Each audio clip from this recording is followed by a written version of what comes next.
Huwag kang maghihiganti. Ako po si Father Fiel Pareha at ito po ang ating segment, ang Daily Devotion, na kung saan tayo po ay magdarasal, magbabasa at magninilay kasama ng salita ng Diyos sa buong taon. Manalangin tayo. Sa ngalan ng Ama, ng Anak at ng Espiritu Santo. Amen. Halina, banal na Espiritu, liwanagan mo ang aming puso at isip, nang maunawaan at may sa buhay namin ang iyong salita. Amen. Our Bible passage for today is from the Gospel of St. Matthew chapter 5, verses 38 to 42, and I read it for you. You have heard that it was said, an eye for an eye and a tooth for a tooth.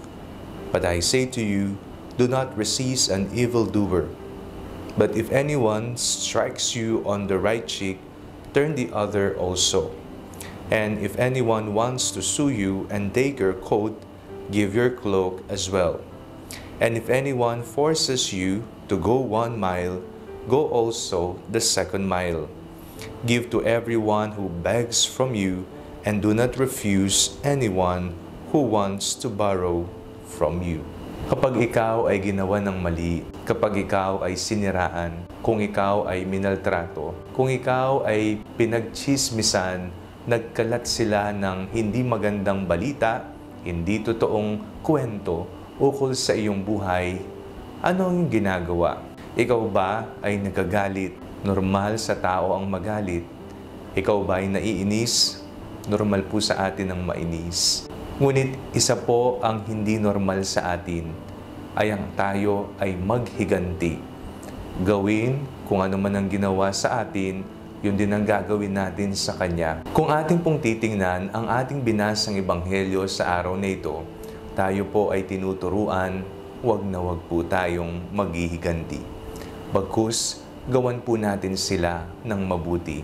Kung tayo po ay gumaya sa kanilang ugaling hindi maganda, hindi ho ba parang nakiwangis na rin tayo sa ating kinaiinisan? Huwag nating ibababa ang ating sarili sa mga ugaling hindi tama. Bagkus, itaas po natin ang ating pagtingin, ang ating pananaw sa buhay na hindi masusolusyonan ng paggiganti ang mga bagay na hindi maganda. Tanging ang kabutihan, ang katotohanan, ang kailangan po nating ipaglaban. Ito po ba'y nangangahulugan na hayaan na lamang po natin silang magkalat ng hindi magandang balita, o kaya naman, hayaan na lang natin na manira sila ng buhay ng ibang tao bukod sa atin? Hindi rin po. Tayo po ay may kapasidad upang ipagtanggol ang ating sarili. Ngunit ang pagtatanggol na kinakailangan ay batay sa katotohanan at sa kabutihan.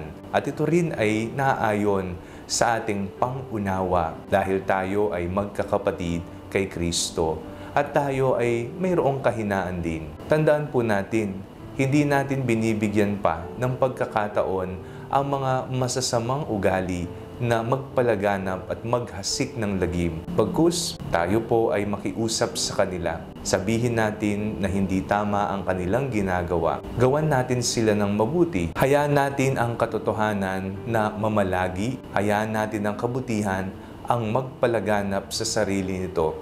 Sapagkat nakikita naman ng tao kung sino ang totoo, kung sino ang gumagawa ng tama. At higit sa lahat, nakikita ng Diyos kung ang ating puso ay busilak. Hindi solusyon ang paghihiganti. Manalangin tayo.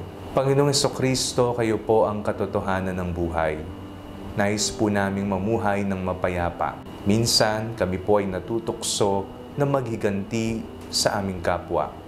Ngunit alam po namin hindi ito ang solusyon dahil ang katotohanan at ang kabutihan sa bandang huli ay mamamayani sa pamamagitan mo. Amen. Sa ngalan ng Ama, ng Anak at ng Espiritu Santo. Amen. Huwag po natin kalimutang i-like ang video ito, mag-comment po kayo and share it with your family and friends. Ang Panalangin Bago Matulog ay may sariling Facebook page na po.